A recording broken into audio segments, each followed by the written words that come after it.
mới tai buồn như châu tỏi buồn mùa chung chia yếm nai nóm bám kên chuông chém kêu thong lạnh kia ngang vá yếm chiều lánh ham mời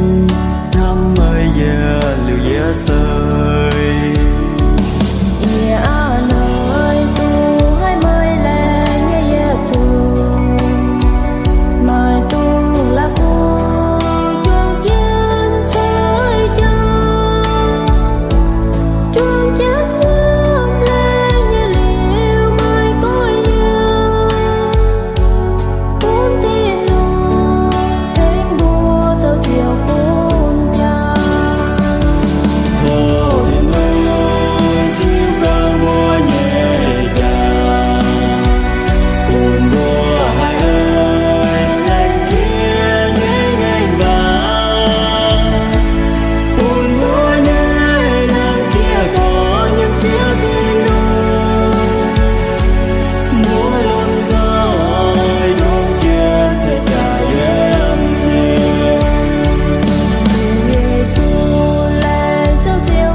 chiếu Giêsu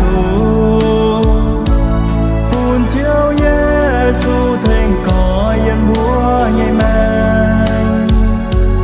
nắng Giêsu chốt búa như chiều Giêsu